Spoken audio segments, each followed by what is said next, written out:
fragmentation is a big problem in healthcare. There can be 10 hospitals on the same road. They don't know each other. They don't interact. You don't know what happens there.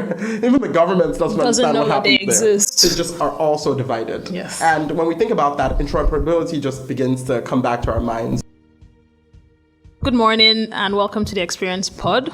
My name is Dr. Damola Oladosu and I work on the disruption team here at the PwC Experience Center. The Experience Pod is a one-on-one interviewer-led podcast that discusses the adoption and utilization of relevant emerging technologies and trends. This podcast is focused at impact-oriented professionals, researchers, developers, and even students who demand realistic and thought-provoking perspectives on the opportunities and challenges presented by disruption in a unique environment. On this episode, we're exploring how technology is being adopted to improve healthcare delivery in Nigeria. Today, we have with us Mr. Adegoke Olubisi, the CEO of Helium Health, and we'll be discussing with him on their approach to digitizing hospital medical records in Nigeria. Goke, thank you for coming today. Very happy to be here and to share more about our amazing work in healthcare across Nigeria. Great. So we'll go right into it.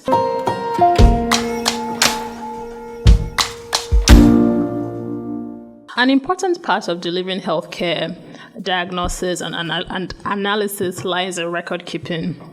And as at today, I think you'll agree with me that most of our records are manual and are not easily tracked or analyzed and definitely not interoperable. So at what point did you decide to solve this problem and what has progress been like for your company? Thank you so much for that question. So I think the point that led myself and my co-founders to say we are definitely going to spend the next 5, 10, 15 years tackling this singular challenge of improving healthcare delivery across Nigeria and Africa using technology and data is when we realized how little attention people were paying to it.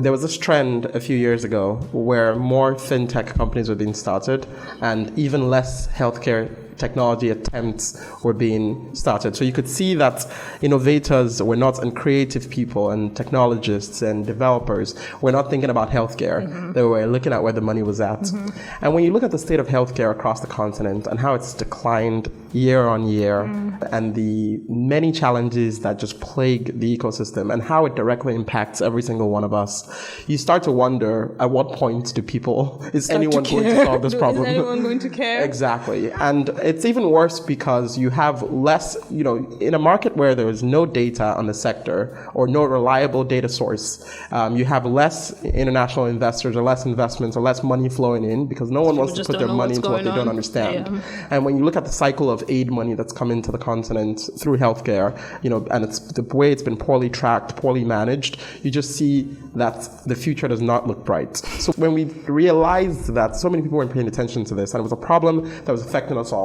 we said, okay, this is worth us devoting the next 10 to 20 years of our lives on because the life cycle of a technology company would easily take 5 to 10 years to get it to a very good point, and we had to make that decision. It was when we saw that people weren't paying attention to it, and it was such a deep problem that cut across society, regardless of what tier of society you're in, you're impacted by the state of healthcare, the lack of accessible or trustworthy care, the lack of accountability in the system. All these things affect us directly or indirectly, and we decided we're going to drive that future. So in fact, the way we always saw it as healthcare at one point or the other inevitably would be digital, it would be technology and data driven. So our initial motto and mission as a company was to accelerate or catalyze that inevitable transition of our country from paper-based manual systems to a technology and data-driven system. Okay.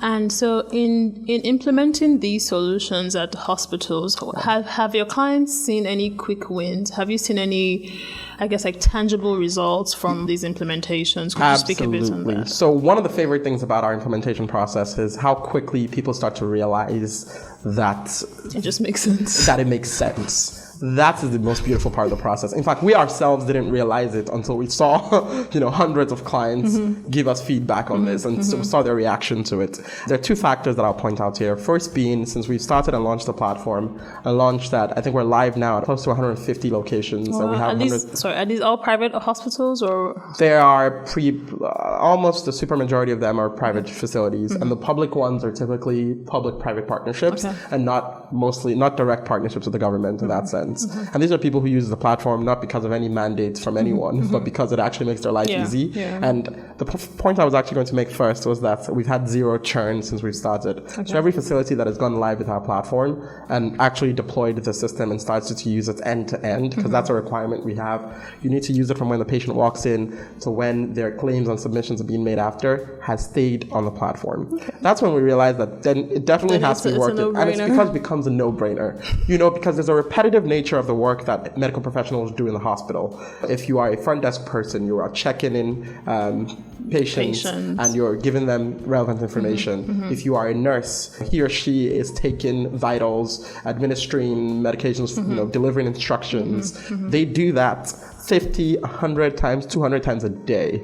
Once you start doing that on a digital system, you even start thinking of the shortcuts. They're the ones who even tell you. Things exactly. Get faster. And once you've done it and that's one of the things that makes it so easy. Once you've done it for a full day, and you would be amazed, healthcare professionals are some of the people who, they're always on their feet, right? They work an incredible number of hours. Exactly. Once you've done it for a full day, the next day, there's nothing for us to teach you because you're going to, the things you're doing tomorrow are the same things, right? Same thing with the doctors. Once they've finished an encounter or during their encounter, they've recorded the encounter and submitted it, and they even start thinking of shortcuts. They're the ones who even tell us things like, you know what, I'm always prescribing these three group of drugs. Exactly. Why don't we start automatically grouping them? So we now start doing AI related things, machine learning related things to make it faster, because now they're thinking, how can this even make it faster? And once they've done that, the idea of going back to a slower paper system. So it is like a drug. One of our market entry tactics also is looking at and identifying more countries across the continent, because we're also in Ghana and Liberia now, we're expanding. Oh yes, is looking at more places with no penetration and giving them this taste of addiction. Yeah. so you give them like a free trial for some time and then... Absolutely. Our model actually allows them, one of our pricing models enables people pay per patient. And what we said was a lot of people have had bad experiences with different vendors and medical records in general. In fact, when you think globally, medical record software has an average negative 75 NPS score.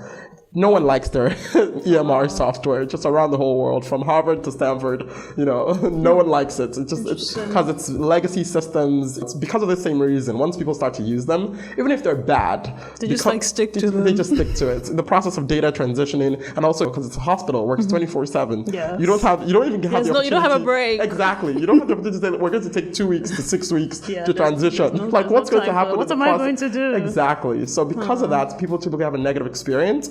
We've had the opposite, and we built specifically around that because we wanted to be able to scale. And do you tailor the solution to hospitals, or is it a one-size-fits-all? Absolutely. The platform itself is fully customizable, so they get to select the modules that pertain to them. They get to do things like implement rules. We have a rules-based system where they create the logic around their hospital. There are facilities where people pay before they even see anyone. Like before anyone can even attend to you or take your vitals, you have to pay. There are places where people pay after. There are places where people pay at every step. I don't know if you've been to some big hospitals.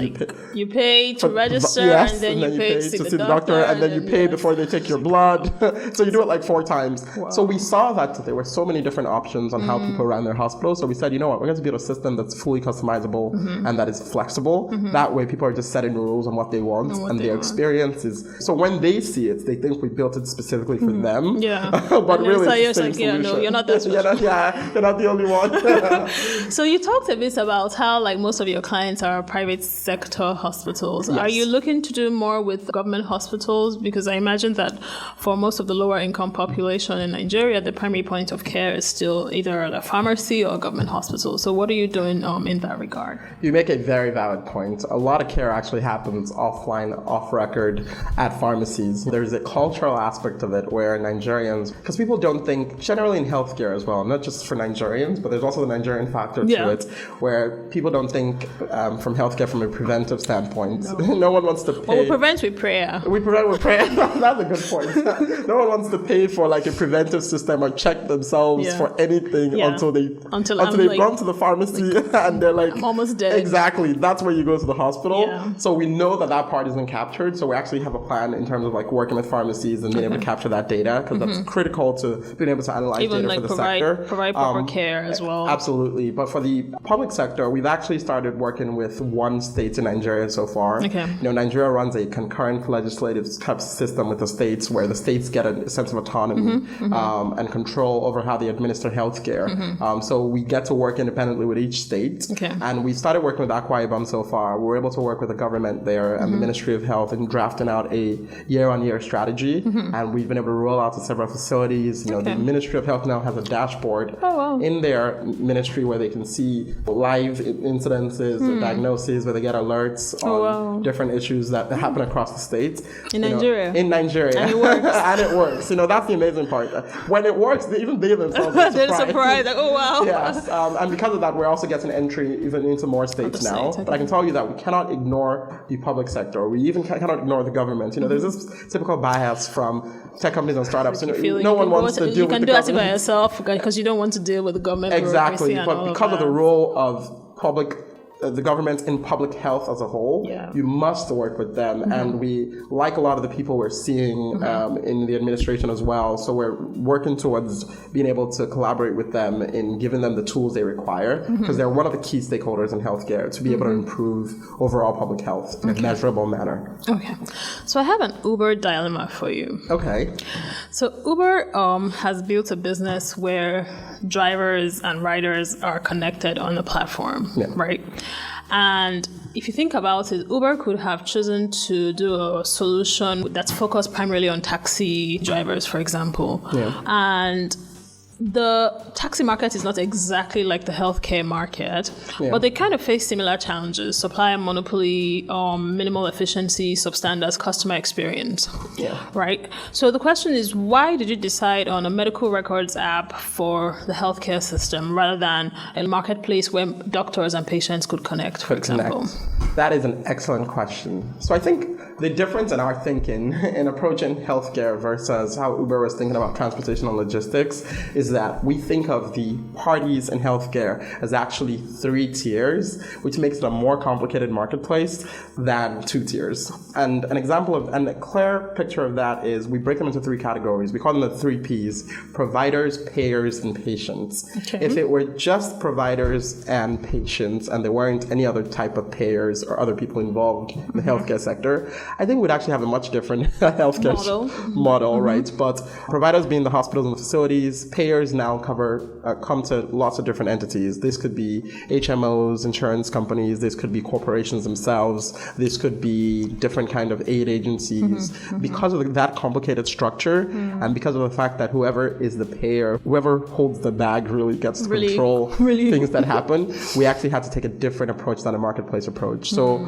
we decided to go in provider first. And our solution so far is completely centered around providers and making their process of administering healthcare, from medical records to their operations, finances, much faster, much more efficient, much more accountable, all these things. But we understand that in the process of doing that, we've been able to solve problems for payers and patients. We've been able to build solutions because within the provider network itself, they have their own forms of payments. For example, the hospitals have to deal with claim submissions. They have to generate schemes. They have to manage all these things. They have to also send information to the patients. They have to communicate.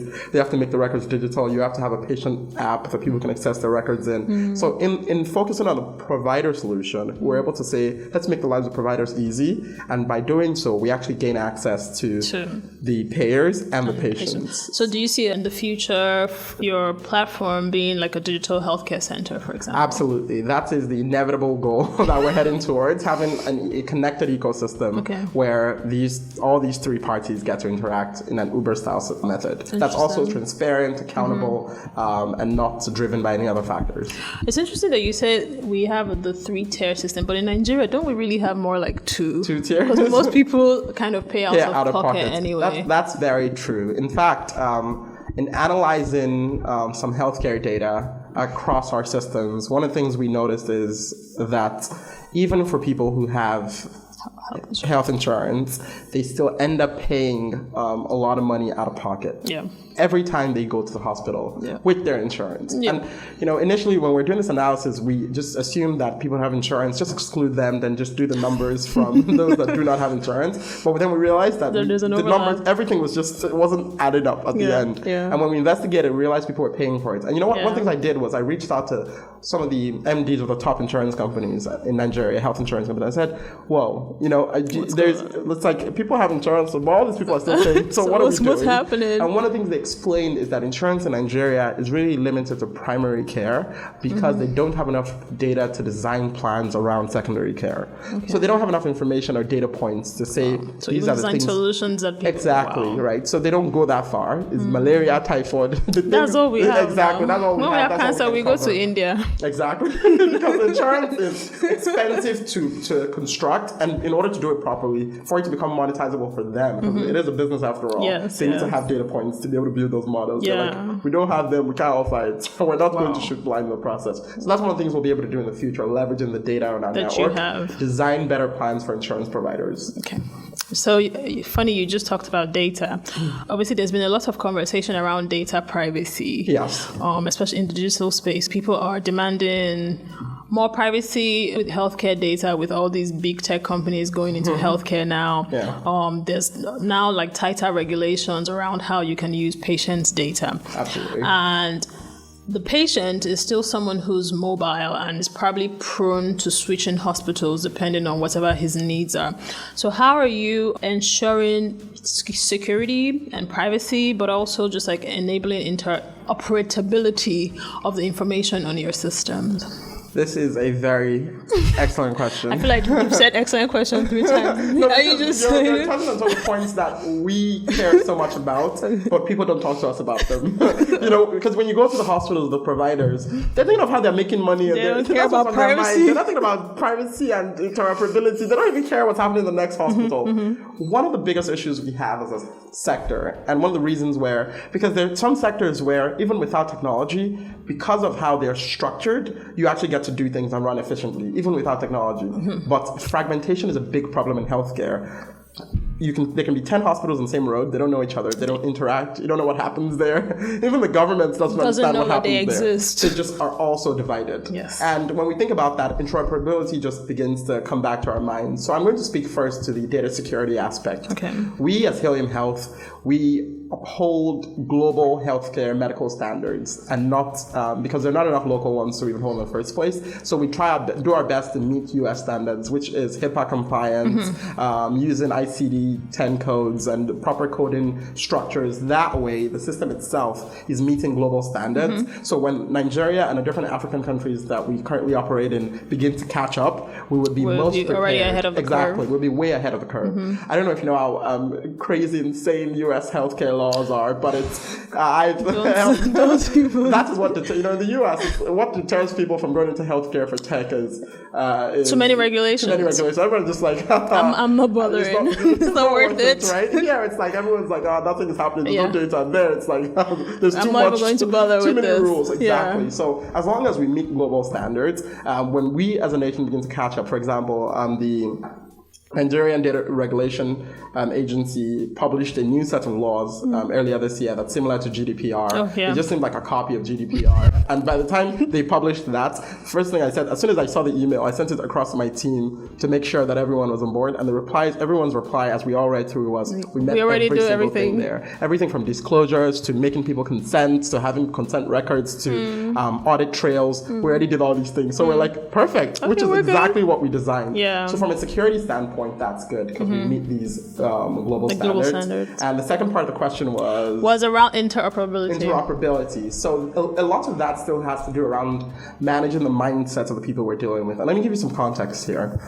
The platform itself is designed in a FHIR. FHIR is a protocol that people are now using globally for interoperability because this issue of interoperability even happens in places like the US and Canada, there's a crazy healthcare problem going on where data isn't interoperable because private companies buy are the different biggest, systems. exactly, and they're also the biggest holders of medical record Data. software, and no one wants to share with anyone anything about their technology because it's private competition. It's not even, if it were public, it could be influenced by investor in the stock market. This one is just private owners. No one wants to disclose. So the government has to force people into interoperable systems, which means they have to build a standard and say, when you're building your medical records and encounters, this is the standard you have to meet. One of the newest standards that people are now starting to adopt globally for medical record systems, equipment and medical machinery, MRI systems, all these things, is a standard called FHIR, F-H-I-R. So what we've done is adopt FHIR in our system, and as the whole world begins to adopt it, it becomes faster to move data around. So that's the technical side.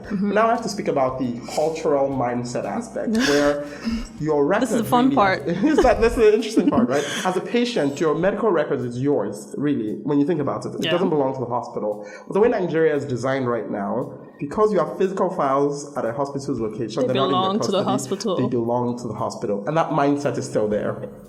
And the hospital owners and the doctors feel like they can say, this is our data.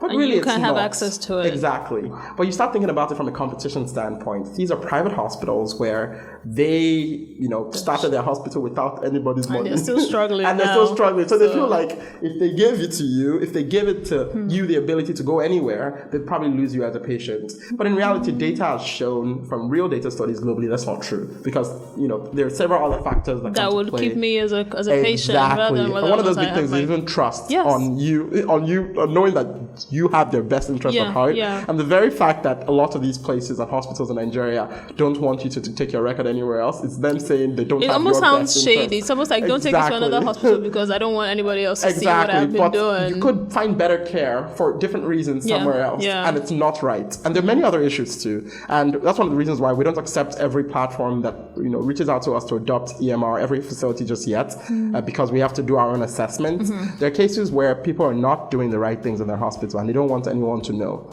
Now imagine if somebody misadministers drugs, and it happens all the time. People die every day in this country from this. And by the time it's time to research legally, they say the file is missing. It's missing.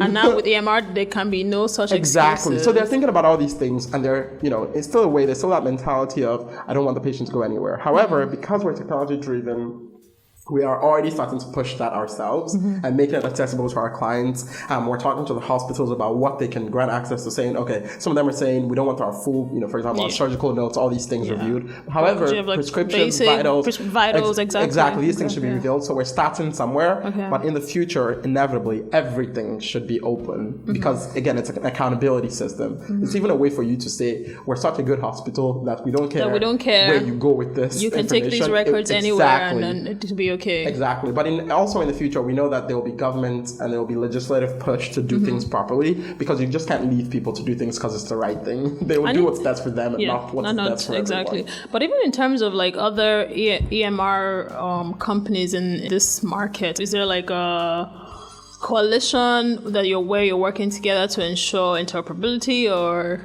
is everyone just kind of doing their own thing? I've always been the kind of person to push for collaboration. And also, I'm going to speak culturally again. Collaboration is not something that businesses that we like to do, and it's something that I've had to fight against. And there's some ways I've fought against this. For example, Helium Health has acquired 2 other EMR providers.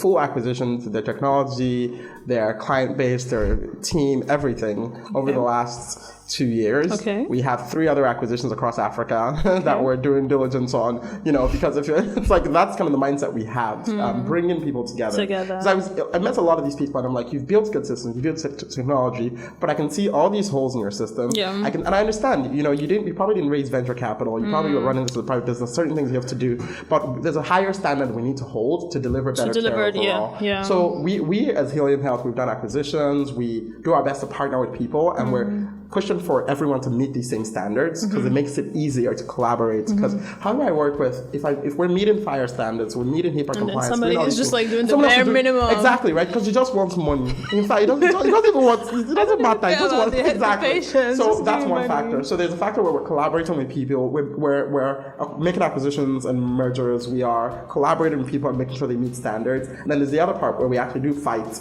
people who are not doing things the right way and do our best to kick them out of the market because their work also impacts everyone else. And that bad, one bad egg can just ruin the entire industry. That was the reason it was so hard to get this off the ground in the first place because the handful of places you'd go to in the country that have attempted tried this before. They were like, we're not falling for this again. Not today. Yeah. Okay. So we kind of touched on this earlier when we're talking about pharmacies. Yeah. The idea of EMR is that you can capture longitudinal data of patients, right? But then if the hospital is not the first point of care, how do you ensure that you're capturing these gaps in terms of like disease progression for the patient if the patient doesn't go to the hospital? So how are you ensuring accuracy of your data and filling in the gaps between first sign of symptoms and I'm not going to say excellent question, but you know what but you know what I really want to say? Because that is also another point where people don't really talk to us about on a normal day because they're thinking about it from their standpoint. If you're a provider, you're thinking about it from a provider payer. If you're a patient, you care about that. But this is important for overall. Yeah. This is where I circle all three together. Just like providing good healthcare. Yeah. So how are you doing that? So the way we think about it is, it's not just going beyond hospitals and collaborating with pharmacies and putting our technology there. We think about it as the difference between saying we're an EMR system, just an EMR system, to saying we are also a EHR system. So it's not just your electronic medical records, but your electronic health records. Okay. And your health records actually cover not just your records from an encounter, which is what your medical record is, but your health record across your lifespan from when you were born to the end, which is what you're saying now. So that's actually how our systems and our data structure is designed, wanting to capture care across the ecosystem. So that says, first of all, it means we need to extend beyond facilities where Helium Health is. So saying if you don't use our software and use other software, how do we still get that data? How do we build an interoperable system that meets a certain standard where that data can feed into? Because that patient matters the most, right? So even if it's a different system, they can still access this data for the sake of administering care to the patient. Exactly. So that's one factor we have to consider. Then we have to think through all the other places where the patient could access care. What are the creative ways that we can integrate into these places to gather data? Because again, what we're trying to do is gather data at the point of care, not summarize data at a different point, but data at the point of care. This means, for example, let's say you went to a pharmacy and there was a cash register or a POS system at the checkout. You, as patients walking in, you ask for advice from the pharmacist. The pharmacist, this happened. This is a full encounter. This is a consultation. I myself was at a pharmacy, it was like 12 hours ago, and the pharmacist did a full consultation, and there was no record of it. Yep, there was no system for us to do that. Exactly. But however, I'm about to check out. They picked all the drugs it was for, and I checked out and paid. So we then are thinking, why don't we partner with that POS machine, that system that knows this is the person who paid, and these are all the drugs they paid and for, and you can state there, we might as well extend their system to say this is the reason stated, or if it's not stated, this is what they didn't state, but this is what the reason stated for it, and it feeds into it, and we, having other sources connected, can use different identifiers to piece that patient's record together. So that's what the ideal solution is. And that's one of the things we're actually working on through 2020. How do we integrate with these systems to automate that flow? So the patient doesn't even need to care about it. We can just talk to that player and say, the person, that technology provider, and say, let's work together on this to improve overall patient care. Interesting. Okay, so now we're going to switch a bit to the fun part. Okay. There's a lot of people that do like predictions. Like I predict this will happen in the next year or in the next 5 years. Yeah. What was the last prediction you got wrong? What was the last prediction I got wrong? I would say it was the success of Android operating system. That is probably the last prediction I got wrong because... What did you predict? I predicted that it was going to disappear completely. Like the market share was going to be zero. Why?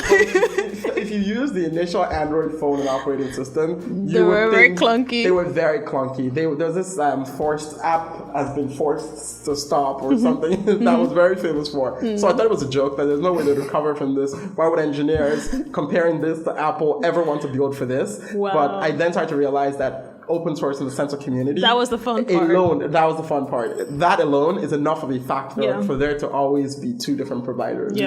You know? It's like, so that enough was enough to drive it. So that was a good one that I missed. Okay. But I'm still an iPhone lover, always Apple. Hashtag. Jobs. What's one view you seem to find very few people agree on? In this part of the world, I would say it's the point I actually made earlier about collaboration. We coming together, and having a small piece of a bigger pie is a lot better than having a giant mighty of a mighty minuscule pie. Yes. And that is something I fight for every day for people to see, because there's a crazy amount of collaboration that has to happen around the world for things to get to where progress it is now, for real progress to work. And even across healthcare, there's a trend of consolidation, both vertically and horizontally across the system. Yeah, so even in the pharma industry, it's like everywhere. It's the same thing. Yeah. So I'm like, that's something I have to drive the mentality on. And because I know we're going to be expanding across Africa, I know it's going to be a continuous conversation, because it's not just a Nigerian or Ghanaian thing. It's the same factor across the continent. Okay. So we like to think of disruption as being interrelated. Yeah. So our previous interviewee has a question for you. Okay. So his name is Uwa Agbonile. He's CEO of Infoware. So his question for you is... I know him. You know him. Great. So his question for you is, how do you learn and how do you adapt quickly enough but still carry people along? How do you learn and adapt and still carry people along? I think let me think about this from an organization-wide perspective. Okay. Because those are people that I work with that I have to carry along as I myself am evolving through different conversations.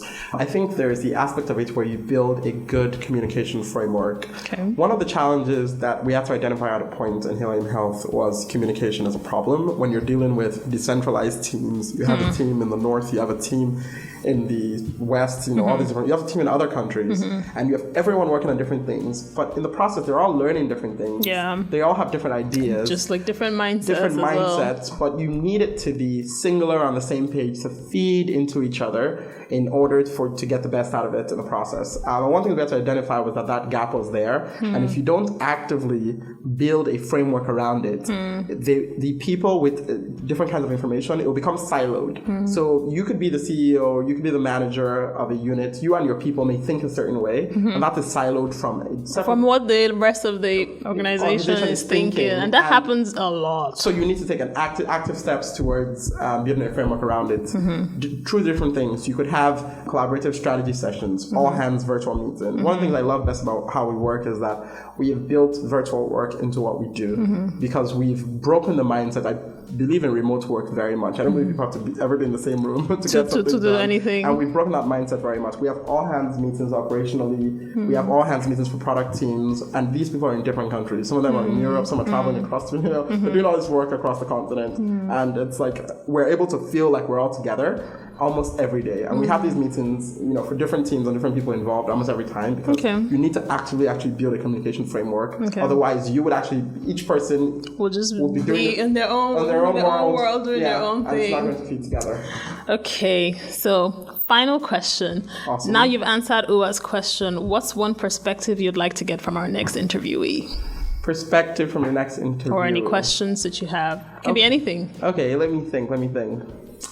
What about Nigeria would you like to change specifically? One thing about Nigeria that you'd like to change that you think would transform the industry you work in? That's a really good question. That's my question. Okay, thank you so much, Goke, for coming in today to spend some time with us on the Experience Pod. We hope that you've had a great time. I've really enjoyed this conversation, and I hope that you have too. Thank you. Thank you so much for having me. I'm very excited to be here, and I had an excellent conversation. Yes.